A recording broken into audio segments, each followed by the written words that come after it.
My go-to uplifting fragrances. Hi everyone, I'm Gioiosa and this is my channel Scented Moments where we discuss everything about perfumes. So in this video, I want to talk about 10 uplifting fragrances that I just gravitate towards whenever I want that extra boost of either confidence, energy, or just extra boost of warmth. So because I have here 5 fragrances that are more fresh, more energizing, more uplifting in the more literal way, and I have 5 other fragrances that are more warm, cozy, but still uplifting within that warmth. And so without further ado, and in no specific order, let's first start off with the 5 more fresh, energetic fragrances. So the first fragrance here, it's from the house of MDCI Parfum, and I have here both niche and designer all mixed together. This one is niche, again from the house of MDCI Parfum, and it is Invasion Barbare. And you see the massive dent of this bottle. This is a 75 ml bottle, and I adore this one. This is one of my all-time favorite fougere, modern fougere fragrances, although this was already released in the early 2000s, if I'm not mistaken, created by Stéphanie Bacouche. This is a more spicy fougere type of fragrance. So you have here a major dose of ginger, which gives already a very zesty nuance in it, very sparkly nuance. You also have a big dose of cardamom in here, lavender, vanilla, and it's just to die for. I just love this one of my all-time favorites from this brand. This one is Invasion Barbare. This is like signature scent worthy, works for every occasion, every season, and the performance on my skin at least is fantastic, and I definitely want to grab a new bottle once I finish this. This is Invasion Barbare by MDCI Parfum. Now this one from the house of Chanel, but from the Les Exclusives. I just love this one. My favorite in this genre, it's Eau de Cologne. And this is the only Eau de Toilette from this line, from the Les Exclusives. This is just the best Eau de Cologne style fragrance. This is just a natural smelling, neroli, soapy, fresh, clean, musky, lemony, I would also say. It's just amazing. I mean, instantly puts me a smile every time I smell this, every time I wear this, and the performance actually is quite good on my skin. I have a good longevity, and even projection is not that bad also. And it's one that I just gravitate toward more during the warmer weather, like spring and summer, sometimes fall as well. This is really like also that type of fragrance that it's a signature scent. It's really a no-brainer, like you just took a shower and you just spray this and you're ready to go, you know. Basically it's a type of Swiss Army type of fragrance. It's just fantastic, very elegant, very refined, but still modern. Eau de Cologne, natural smelling one, again for me the best in this genre. Eau de Cologne by Chanel from the Les Exclusives. The next fragrance, this is from the house of Hermès, and if we're talking about fresh, energizing fragrances, I mean, we need to talk about Hermès. They have quite a few fragrances that perfectly fit this category, but I decided to go with a very recent release. I think this was released a couple of years ago. From the Terre d'Hermès line, this replaced the Eau Très Fraîche, which was actually my favorite. This one is Eau Givrée, which I also love.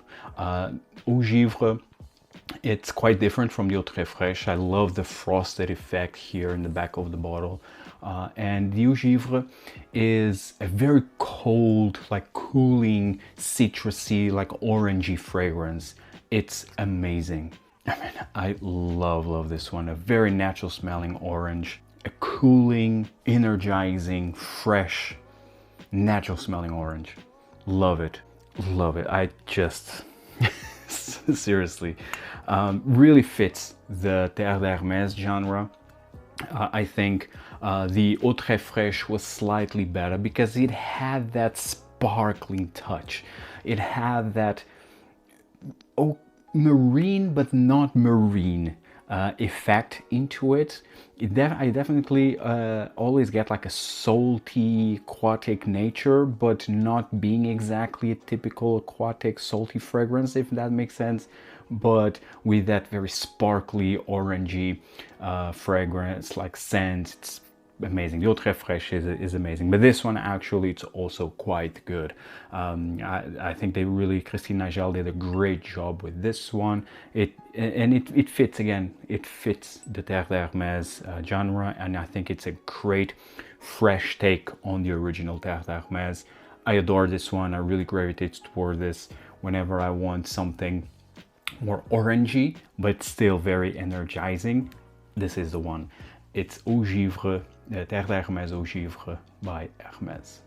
The next fragrance, it's a classic. It's from the house of Issey Miyake. It's l'Odyssée pour Homme, the original. This was created by Jacques Cavalier in the mid-90s, if I'm not mistaken. And this is known by its yuzu.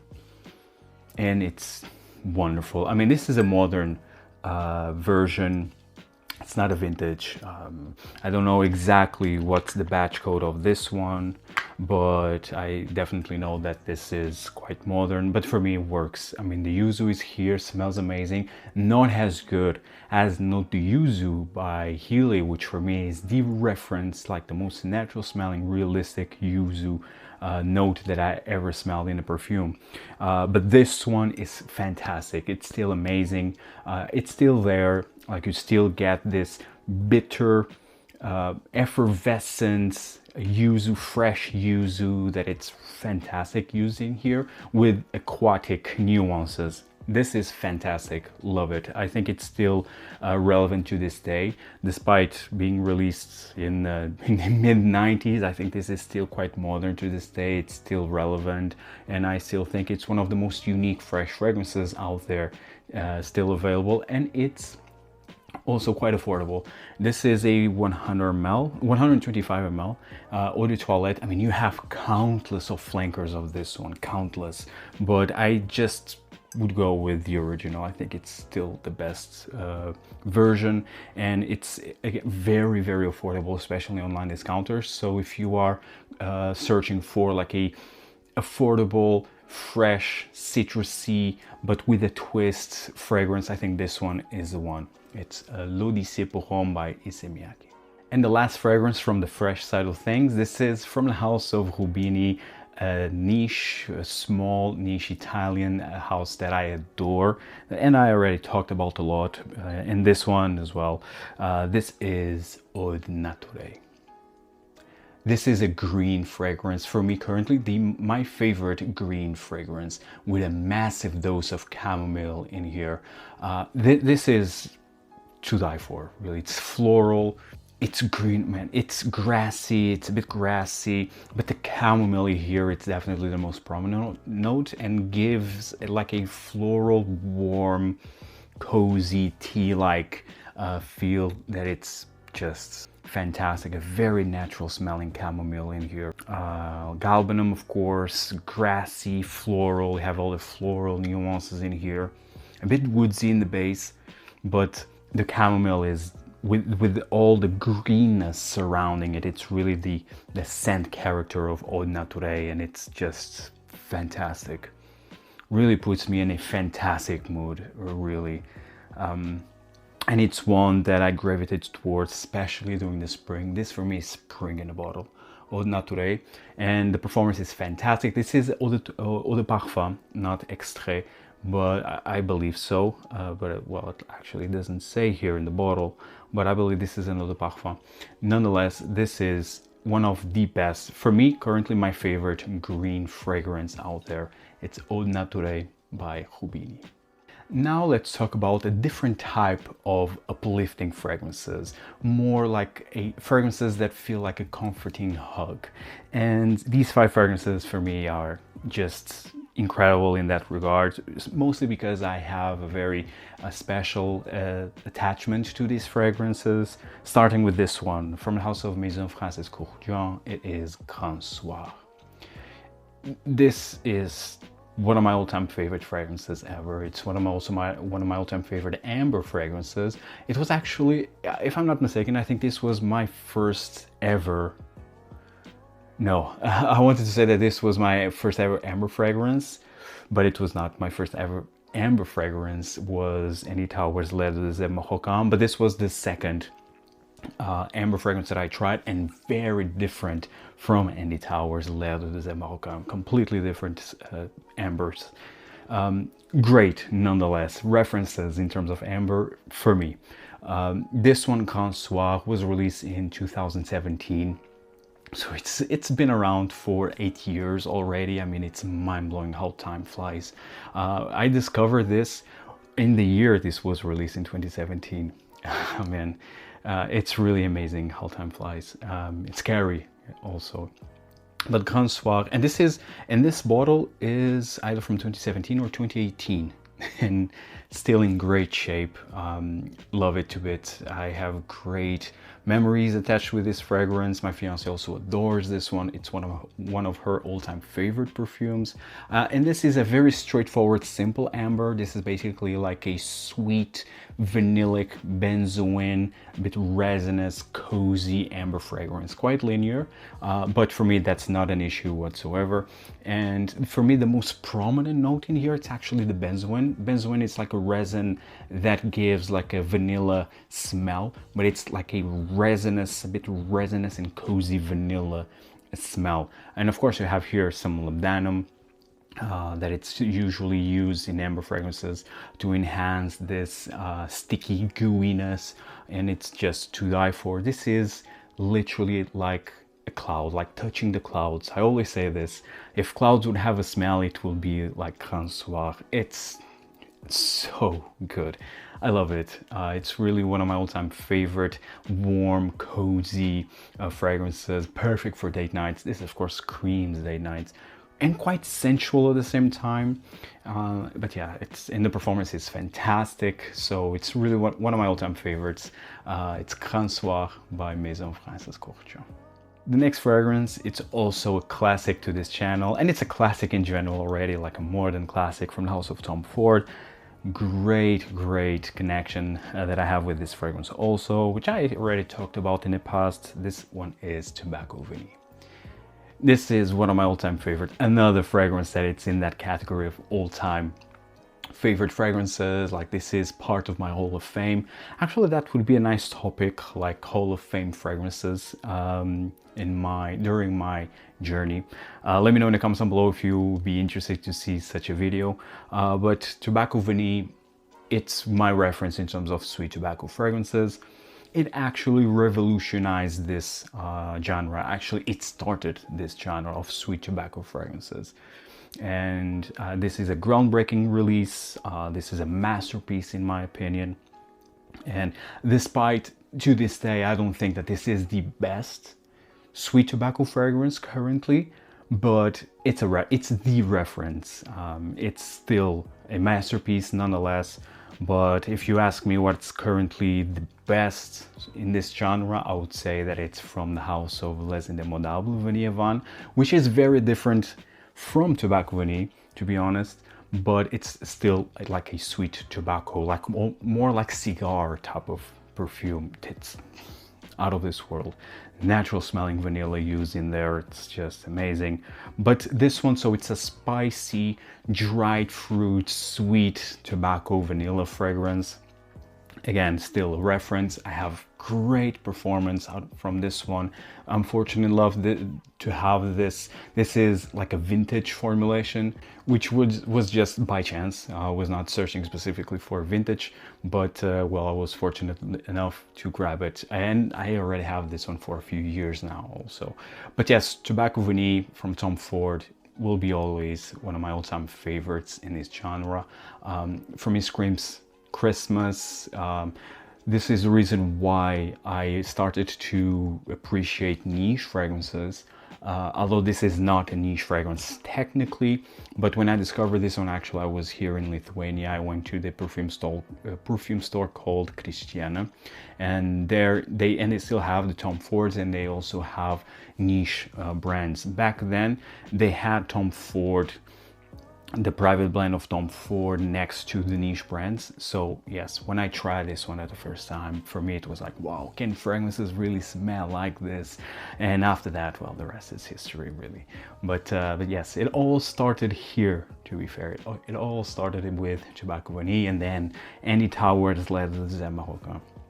So yes, Tom Ford Tobacco Vanille, guys, if you still need to check this one out, please do so. It's a reference. A lot of people say that this is watered down, doesn't smell the same, bad performance. Still try it for yourself. Maybe for you it will work better. And I think it's one of those that you need to try at least once. Tobacco Vanille by Tom Ford. Next fragrance, it's more than classic. Another, you guessed it, masterpiece from the house of Dior. And Dior, I mean, everyone is talking about Dior recently, right? With the new Dior Homme Parfum, which I have yet to try actually. Now, I already saw the negative reviews and a few positive ones, but most of them are negative. I'm really curious to try nonetheless. I mean, Dior Homme Parfum was really one of my all-time favorite fragrances. I'm not saying that just because now the original Dior Homme Parfum is discontinued, because I mean, unfortunately now that's what happens every time we have a discontinued fragrance. Out of nowhere, everyone starts to talk about how much they love that fragrance when really they never talked about it in the first place. But just because it discontinued, now it's amazing, it's a masterpiece. I mean, unfortunately, we have that syndrome, that discontinued, fragrance discontinued syndrome that I like to call it. But still, nonetheless, I want to give it a shot to Dior Homme Parfum 2025. Very low expectations, and I definitely want to record a video on that as soon as I try it. But this is where it all started back in 2005, created by Olivier Polge originally with a silver stamp, but I have the reformulated version of 2011 by François Demachy when he was at Dior, like the in-house perfumer at Dior. And so this is Dior Homme. Dior Homme.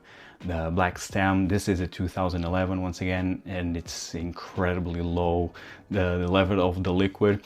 Now currently the original Dior Homme, it's literally called Dior Homme Original, because you also have Dior Homme, which is the 2020 version. Let's not even go there. It's completely different from this one. Now this is the reference in terms of iris fragrances. This is a slightly sweet, powdery, bit makeup-y iris with cacao, with musk, with woods. It's to die for, really. It's a masterpiece of a perfume that it seems like Dior is really determined to ruin this line. Unfortunately, it's so good and so many memories. This is actually one of my all-time complimented fragrances. Back when I was working in the office in a law firm, as you see, I was wearing this one a lot. This was borderline my signature scent, borderline, but I was using a lot of perfumes, as you can imagine. But this one was one that I used the most, and every time I wore this, I always received compliments. It just works. It's the cacao, it's that iris, that makeup-y sweetness, powderiness, so elegant, so sophisticated, so effortless. It's a masterpiece for a reason. It's a reference, it's an iris reference for a reason, that we are still fortunate to have it available still as Dior Homme Original, and apparently it smells the same. I mean, it's they didn't touch the formulation again yet, but I think it's one of those that I definitely want to grab back up as soon as possible, because I mean, I'm really going low with the original Dior Homme, so I really want to keep this one in my collection. It's amazing. It's one of those fragrances that you need to try. Now I know that the Dior Homme Original, which is this version, I mean, it's hard to try in stores. At least I never saw it available in store.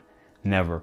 I just saw in the duty frees here in Europe. So in Portugal, especially in Lisbon, never saw in stores the Dior Homme Original.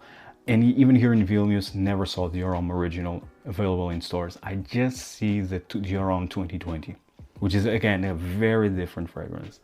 Go figure. But yes, if you are able to try this version, the 2011, even, I mean, I never tried the 2005, the original Zero Stamp. Some people say that it's a bit more powdery, but I don't know, I never tried it. But what I can say is, like, if you are able to find this bottle to try, definitely do so. It's one of those that you need to try at least once. Dior Homme by Dior. The next fragrance, I feel that I've been hyping, and I hyped this fragrance to death last year from the house of Frederic Malle, but it's really, I mean, it's a love, and it's one that I wore a lot last year, and I count to do the same this year. I already wore it a couple times actually this year, and this one is none other than the Moon. Incredibly expensive, I know, the Moon. I think it's currently my most expensive bottle that I have in my collection, I believe so.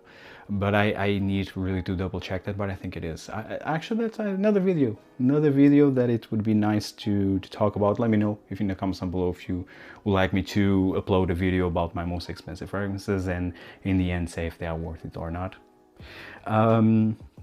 But this one, the Moon, it's my favorite rose oud fragrance with a heavy dose of raspberry, smoky raspberry that gives like a shisha impression into it, and the smokiness is caused by the incense, and I think this is a fantastic scent. It's the best rose oud fragrance, just stunning. A bit spicy as well. I would say that there's also maybe some saffron in here, but it's to die for. It's luxurious, it's rich, it's powerful, and it's really uplifting. It's to me, at least to my nose, because I love these type of fragrances, and it's a powerful fragrance. It's not for the faint of heart. You just need a couple of sprays to wear this one, and it will really stay with you like to the next day. If you spray in your clothes, man, it's for days. I still have a couple of shirts that I just sprayed one time, and they still smell like the Moon. They smell amazing though. So yes, this is just the best in this category. My second favorite is Alhambra Oud by Roma. You all know that. I mean, if you're following this channel for a while, you know that I adore that fragrance. Also, Alhambra Oud by Roma from the Don't Touch My Oud collection, which I talked about that fragrance many times before. And it's, in terms of quality, it's not very far from the Moon, to be honest, but it's a different take. It's more true to the rose oud. It's like rose and oud. Like the rose, it's more of a jammy, sweet rose with a natural smelling chocolatey oud. I mean, it's really fantastic. So different from the Moon, but in terms of quality, it's really up there. And the price is definitely lower. Like, it's a 50 ml, it's around 300 euros. I mean, not cheap, but this one is 100 ml and the price is 840 euros. It's very steep, but for me, the best, and totally worth it. So I adore this one. Every time I smell this, I just makes me smile, and it gives me that extra boost of energy, despite being warm, despite being more rich and complex, but it's just amazing. It's The Moon by Frederic Malle from the Desert Gems collection. And last but by no means least, from the house of Profumum Roma, of course, needed to mention a Profumum Roma in this type of video, and I could have mentioned so many, from Acqua di Sale, Acqua Viva, Ambra Aurea, Patchouli. All of those gives an extra boost of energy, definitely, and warmth, and just everything. Yeah, it really uplifts my mood, that's for sure. But this one is also up there, a recent addition to the collection, which I already talked about, and this one is Gioiosa. Also, I think and this one is the latest release on Profumum Roma. This was released by 2023, like December of 2023, if I'm not mistaken. And this is a fantastic, delicious vanilla fragrance. Now, Profumum Roma has great vanilla perfumes, but not solely floor vanilla. So they have, for example, which is in Fundo, which is a heavy vanilla, but with citruses on tops, mainly orange, and gives like an orange cake, vanilla cake type of fragrance. It's delicious and it's amazing. They also have Batito Dali, which is like orange blossom but with vanilla and some resin. I think it has myrrh in it as well. But they have one called Vanitas, which is supposed to be their vanilla fragrance, but for me it's really one of their worst fragrances because it's a very plasticky vanilla. It's very artificial smelling. It's something that it's unusual in Profumum Roma, and so I was not a fan of that one. It was really a major disappointment, but they finally fixed that with Gioiosa, and Gioiosa is just a beautiful, creamy, with lactonic, natural smelling vanilla. Oh, it's so thick and rich, and this is a classic Profumum Roma in the sense that it's natural smelling, it's thick, it's rich, it's dense, and it's linear. What you get in the opening, it's what you will get in the dry down, and it's amazing. Man, no words to describe how good this vanilla fragrance is. Currently, it's really up there on my top 3 favorite and best vanilla fragrances. Actually, I will soon update a video regarding my my current favorite vanilla fragrances, so stay tuned for that, and this one will definitely be featured in there. So to finish this video, Gioiosa, it's a wonderful, wonderful gourmandish vanilla scent. Check this one out if you have yet to. Guys, let me know in the comments down below what are your go-to uplifting fragrances, both fresh and more warm fragrances. If you find value in this video, hit the like button, subscribe, check out all the other fragrance content that I have available, and see you in the next one. Take care, guys. Ciao.